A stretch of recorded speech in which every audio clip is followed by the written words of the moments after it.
All right, good morning, everybody. Sorry I couldn't be here again today, but got my little boy, still got fever, so be doing this from home. We're going to talk today about the kind of the fifth part in the series we've been working on, starting with the death of Tiberius Gracchus. We've really been seeing the Republic of Rome kind of fall apart. Everything has been changing, and their commitment to live without a king seems to have been fading, and we've got increasingly men leading Rome with what looks like monarchical power. And Julius Caesar, of course, is going to be a culmination of that trend. So let's look again at where we've been.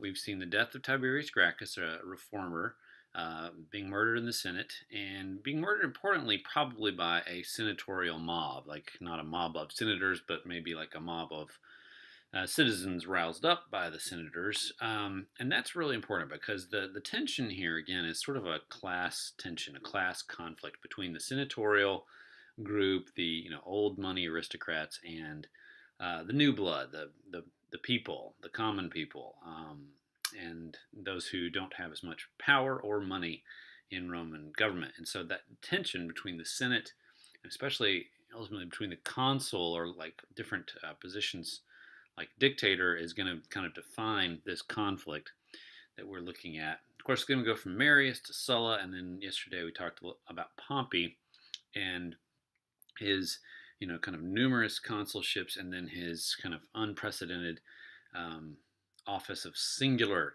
consul. So today we're going to be looking at, it's going to take a step further, obviously, here with Julius Caesar, who is going to ultimately go to war with Pompey and be declared dictator for life, but only for about a few weeks. So let's go ahead and get started. A little bit of background on this guy. First of all, Julius Caesar was actually married to Cornelia, and she was the daughter of Cinna. Now, you might have remembered Cinna from the Second Civil War. When Sulla returned, Marius was long gone, but his followers were still fighting. The populares were still fighting. We had a picture, I think, of Lenny Kravitz in the last one from the Hunger Games, but this is the same fellow, Cinna. And so that means that Julius Caesar had been on the side of the populares, which sort of got him into trouble during the reign of Sulla, okay, when Sulla was dictator. So he sort of stayed out of Rome until Sulla died in around 78 BC, okay? Even when he did return to Rome, he had to do so carefully because he had a lot of financial troubles, and these were due in a large part to his kind of falling out with Sulla's government. Because, as you know, when Sulla takes over, as when Marius took over, when these guys take over, their enemies all get proscribed. That means their property gets seized and they get sent away from the city. Well, Julius Caesar his family was no exception. They had lost tons of money under legal action by Sulla. And so basically, Julius Caesar was a man who had come from, probably substantial wealth, but then had lost most of it, and had to come back to Rome, sort of working as a lawyer and trying to pay off lots and lots of debt. He did that for a while. It was soon called the military life, and is known for, being bold and ambitious as a military leader. There's the great story of his being captured by pirates and him kind of just telling the pirates outright that you had better ask for a very good ransom for me. In fact, when he heard the number, he said, "That's too little." And they said, "What are you talking about then?" And he said, "You're asking too little because this little mistake you've made is going to cost you your life. And as soon as I am released from this, I'm going to come find you and I'll crucify every one of you." Of course, they laughed at the time, thinking him to be powerless. But of course, you may already know this from history, but Julius Caesar did exactly that. He went back, he found the very pirates who'd kidnapped him and crucified every last one of them. So this dude was not the kind of guy you want to be messed with. Now, Julius Caesar followed the kind of traditional course. This is an odd thing in this, series of new and unprecedented actions. We have a guy who actually followed the cursus honorum. In 69, he was quaestor.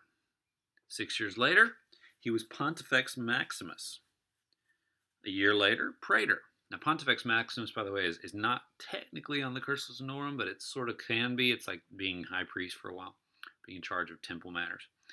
So he's praetor in 62, and then he becomes consul in 60, or 59, 59 BC.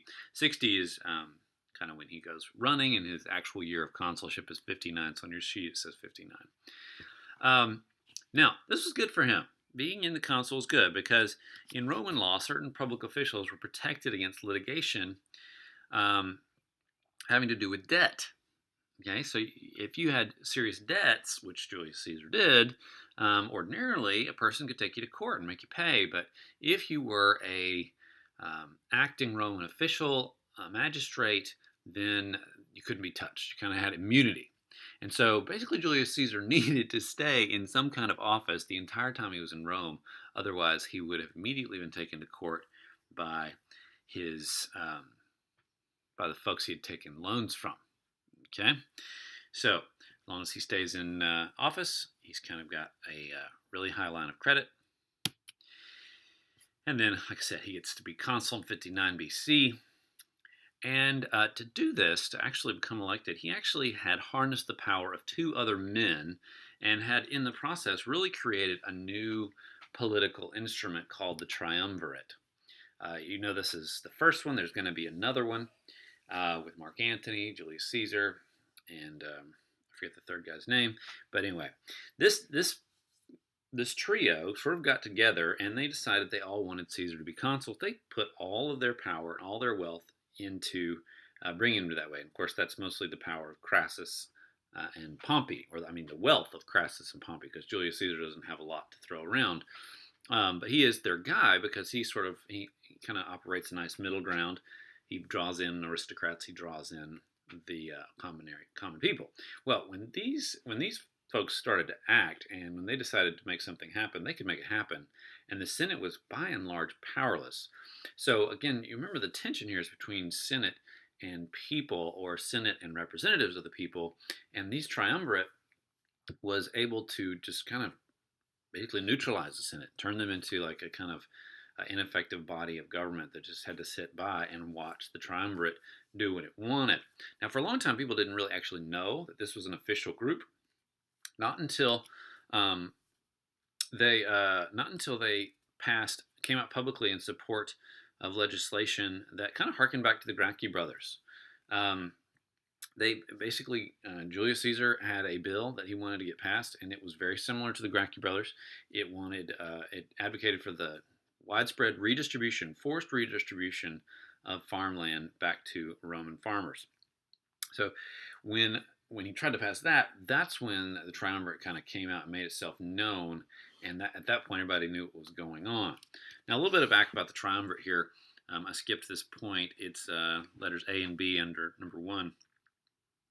He got Pompey on his side, frankly, because Pompey was having a hard time with the Senate. Pompey had, been on a military campaign for a very long time, and he'd come back with soldiers who wanted money. Now, they'd gotten their money in part from, spoils from the war, but Pompey needed to pay these guys the full salary, and so he needed the Senate to pony up. They weren't doing it. So really, Pompey needed help from Julius Caesar in getting that money for his troops.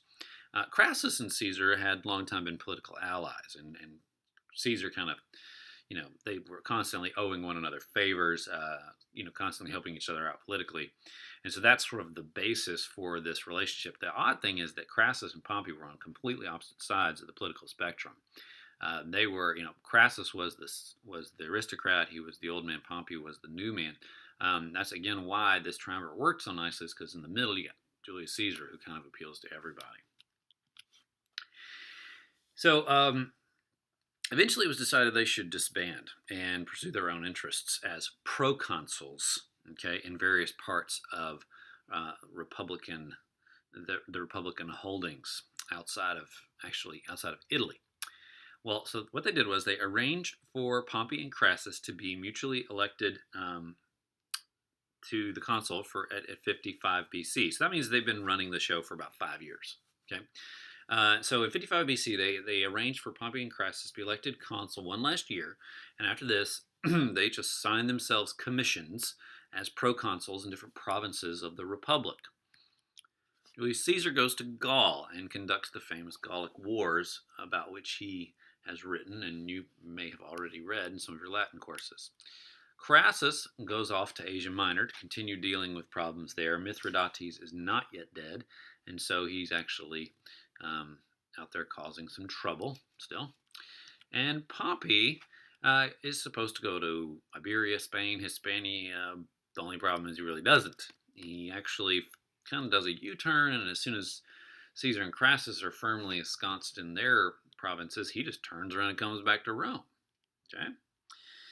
Obviously, something's going on here. Yes. Well, what he was doing is he was looking to build up his power in Rome, and the way he did it was he took every last bit of money that he could find and built the largest theater in Rome that had ever been built. It was a massive structure that contained not only this theater, but I'll tell you a little bit more about it in a little bit. So he built this huge theater. Now, of course, what he's doing here is he's winning the favor of the people. All right, they love this. This is like this is public entertainment, and the garden there in the back was a place that people could come and see works of art, kind of enjoy themselves and talk and have a cup of tea and that sort of thing. And then during the same time, Pompey's wife passes away. He had originally, been married to Julius Caesar's daughter. But when his wife died, Pompey sort of made his intentions of gaining supreme power clear by taking a wife from the conservative aristocracy. So Pompey himself is trying to be the one who's now bridging the gap. That was on the backside of your note page, or maybe it's I'm not quite sure. That was number 2. I skipped over a little bit about the theater, which I'm going to come to now. So anyway, point is Pompey is up to something, right? Pompey is kind of positioning himself to be a kind of singular ruler in Rome. He's got connections now to the aristocracy. He's got the people on his side with this awesome theater. Let's talk a little bit about that theater. It was built on one of the largest plots of empty land in and around Rome called the Campus Martius, and you can see that there in the upper left-hand corner of that map. This is obviously, it's just the field of Mars, and it is an open field, and it's very low elevation. So what you're looking at here is, as you see the Tiber kind of sweeping by, you'll notice that the Campus Martius has its own kind of drain pool in it, with all these little streams running into it, and that's because it's very low elevation. And given, like the Capitoline Hill, which is over there, it's actually pretty low and pretty wet. And that's one of the reasons people didn't build on it for a long time. And it's also one of the reasons that we, to this day, can't really see much of Pompey's theater. It just didn't last very long because it was constantly getting flooded and broken apart by that. It was more than just a theater. Now, you can see on the left-hand side here the traditional theater that we talked about earlier this year with the scene and the orchestra and all the rest. But attached to it there is that rectangular area, which is really an open kind of garden with beautiful trees and shrubs in it. But around there is a colonnade, a covered colonnade, where Pompey would display all kinds of works of art from foreign countries he'd visited when he was out, ridding the world of piracy, solving things in Judea, and having another war with Mithridates. At the far end would be the right end of this picture. There's actually a curia. A curia is used by the Senate for their meetings and for passing legislation and stuff. So this building was not only for public entertainment, but it was also for government work. And you can see again how he's trying to position himself between the two classes, trying to get himself kind of situated to be the number one man in Rome. All right. Now, little clue on your notes there, of course, that curia becomes a significant place in a very short period of time on the Ides of March 44 BC. You can guess what's coming. All right. So now to crisis. Pompey, again, like I said, has been drifting toward the optimates in his political loyalties. And in 52, a prominent politician by the name of Claudius, his name is spelled Clodius. Now, Claudius was a kind of Bernie Sanders type figure, a real liberal politician known for generous laws helping the poor. But Okay, in this climate, that was not a safe place, not a safe thing to do, not a safe thing to be, and he was assassinated by his political opponents. Well, his followers did not take well to that, and they torched one of the Senate buildings, not the one we were just talking about in the theater, probably, but one of the Senate buildings where the Senate met, one of the other curia. And the Senate, of course, needed someone to take care of matters. And ordinarily in this situation, they would have elected a dictator, right? But in this time, they elect Pompey. But they don't elect him dictator because they know he's up to something. This guy is going to be, he wouldn't give it up. They know that if they give him that kind of power, he will be dictator for the rest of life, and they will have, basically hired a king. So instead, they elect him to be sole consul of the Roman Republic, a position that has never been held before, but emergency times, call for desperate measures or something like that. All right, well, so that's where we're going to leave Pompey for a little bit. Now we're going to go back to old Caesar, who has just finished a very successful campaign in Gaul, and he is ready again to stand for consul. Now, it is the year 49 BC, which is precisely 10 years since he last ran. Now, since Sulla left, when he left the dictator office, he actually made this an official law so that you had to wait 10 years between consulships. He wanted to stop that Marius thing from happening again. And more or less, people had tried to been following this. Well, Julius Caesar is actually, following it to the letter, and so it's been 10 years, and he's led a successful campaign in Gaul, and he wants to come back and stand consul. Now, here's the big problem. The whole time, he still has huge debts, right? He still hasn't been able to pay off all these huge debts. So he comes into Rome at any time, not being an official politician, and he can be taken to court. So he petitions Pompey and said, I need to be able to stand consul in absentia, okay? In absentia, INABSENTIA. That's in absentia, Latin for, not being there, being absent. Pompey refused. And when he did, Caesar crossed a river called the Rubicon with his army, declaring alia iacta est. That's alia, A-L-I-A, iacta, I-A-C-T-A, est, E-S-T, meaning the die is cast. Now today that expression sometimes gets used maybe in journalism or in other kinds of writing simply to mean the point of no return. So if you're hearing anybody crossing the Rubicon in any other context besides this one, what they really mean is that they've made a decision that they can't really turn back from.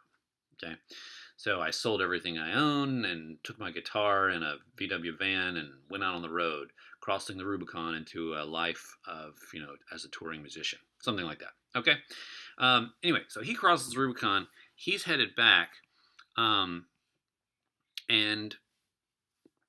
Pompey and the Senate think they're done for. They think he's coming. They think they can't possibly stand against him, and so Pompey and his men and the Senate actually flee. They run from him.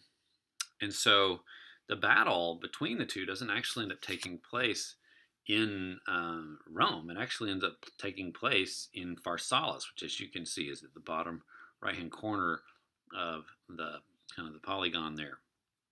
So they had first met at Dyrrhachium, and then the battle kind of comes to an end at Pharsalus. Okay, Pharsalus. And I have actually kind of a cool animated video. And by cool, I mean, if you're a history teacher. This guy's going to help you see a little bit how Julius Caesar was able to defeat Pompey, even though Pompey had a decided advantage in numbers, especially in cavalry. By the year 49 BC, the political stalemate between Gaius Julius Caesar, proconsul of Gaul, and the Roman Senate had turned to open warfare. Caesar, marching with several legions from Cisalpine Gaul into Italy, crossed the Rubicon River, supposedly uttering the phrase alia iacta est, or the die is cast, indicating his willingness to wage war on the Republic in order to maintain his honor and in order to avoid a prosecution for various charges, some trumped up, some perhaps legitimate. But anyway, Caesar, moving quickly, crosses the Rubicon into Italy and makes his way to Rome. The Roman Senate has enlisted the leadership of Gnaeus Pompey, once Rome's greatest soldier, but recently overshadowed by Caesar. Pompey agrees to lead the senatorial forces against Caesar's army, but Pompey needs time to train his recently recruited legions. So he decides to make a tactical withdrawal from the Italian peninsula to what is now Albania, arriving at a place called Dyrrhachium, where he sets up an encampment and begins to train his forces. Caesar will ultimately follow, and the decisive battle of the Civil War will be waged ultimately in Greece. After a period of siege warfare at Dyrrhachium and at least one aborted attack in which Caesar's forces suffer a pretty stinging defeat, Caesar, in desperation, decides to move inland rather than evacuate from Greece. So you have basically parallel marches that result in a confrontation outside of the town of Pharsalus. And here, Pompey's forces in red, Caesar's in blue, we can see that Pompey's forces significantly outnumber Caesar's. Pompey had a considerable advantage, particularly in cavalry. The cavalry was commanded by Titus Labienus, who was Caesar's favorite commander in Gaul, but Labienus had gone over to the senatorial side early on. And so the showdown begins with Caesar noting how the senatorial forces are deployed, noting particularly the cavalry advantage.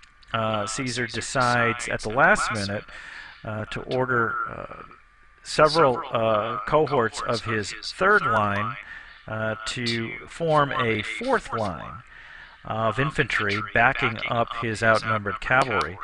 Caesar, anticipating that the decisive part of this battle would be waged on his right flank, and he proves to be correct. Caesar orders an advance of his forces, and about midway to engaging the senatorial forces, Caesar orders a halt so that the centurions can straighten the line and give his men a breather. It's at that time that the Pompeian cavalry will charge, and sure enough, they will drive Caesar's outnumbered cavalry from the field. But surprise, surprise, they are met by this fourth line, which had been deployed in an oblique manner. Caesar had ordered these men to jab at the Pompeian cavalry with their pilum, or javelins. Some sources indicate that these men may have been armed with what were called siege spears, which were longer than average. So the surprise and the method of attack puts Pompey's cavalry in disarray, and ultimately they are driven back. When they are, Pompey's left flank is now wide open to an assault by this fourth line of Caesar's, which will swing like a fence and slam into Pompey's exposed flank. And of course, this pressure, along with the added pressure of the Caesarian attack to the center, ultimately causes Pompey's army to crumble, and Caesar wins decisively at Pharsalus. Pompey fled from this loss and was pursued. I believe it is all the way to Egypt, where he was caught and ultimately killed, decapitated, and his head brought back to Rome to show Julius Caesar. I'm sure the messengers expecting celebration and joy from their dictator, but he didn't act that way. In a way, sort of in a response reminiscent of King David, who at the death of Saul mourned and kind of gave full honors to the fallen king because it was the loss of a mighty man of valor. Similarly, Caesar ordered full burial honors for Pompey at public expense to bring honor to his fallen enemy. After this, he was declared dictator. Pretty obvious that that would kind of happen right now. Rome is in the middle of upheaval. A third time we've had Rome fighting Rome, so we've got a serious situation. You might be asking why he's dictator when the Senate didn't want to make Pompey dictator only a few years ago. The answer is that the Senate doesn't really have a choice in the matter anymore. Julius Caesar is in the ascendancy and has pretty much power to do whatever he likes at this point. And so he becomes a dictator for a year. Then he gets a declaration of dictatorial authority for 10 years. Then he takes over the consulship himself and actually arranges to have the power to appoint consuls in his absence because he's planning on going off to the wars in back in Pontus or Asia Minor. And so he arranges by law that he has sole authority to appoint consuls because he wants to maintain his authority. And then right before he is planning to leave in 44 BC, February, he gets declared dictator for life. And as you know, this doesn't last very long because about a month later, he is assassinated in the Curia attached to Pompey's theater, led by a man named Brutus, who was supported by Cassius and the other senators. The irony here, of course, is that the man who had pulled the dagger from the body of Lucretia so many years ago in 509 BC and declared that Rome would never have a king again was also named Brutus. So here again, a Brutus is trying to rescue the Republican way of government, and in doing so, almost certainly ensured that Rome would never again be a republic, because taking power into his own hands like this, he actually incurred the anger of the people who were led by Mark Antony and Octavius Caesar, who fought against the senators, defeated them ultimately at Philippi, and then fought themselves at Actium, resulting in the Pax Romana and the rule of the first true emperor, Caesar Augustus. You'll notice, by the way, if you've read Shakespeare's Julius Caesar, that his chronology is a little off historically. Not surprising there. It's a work of fiction. He has poetic license, but his work will have Julius Caesar coming back from the defeat of Pompey, getting declared dictator for life right away, and then being assassinated all within the matter of a day or so. So that's not how things came to pass, but the order is pretty much the same, and the logic of it is very similar. So there you have it. The Republic is falling, is on the brink, and Julius Caesar is dead. And we will continue this drama later, but for now, I think I have some things for you to do regarding the Aeneid. You probably have time to read in class today, so read carefully and make sure you're taking notes. Use marginalia, checking your study guide, because there will probably be a quiz tomorrow. See you then.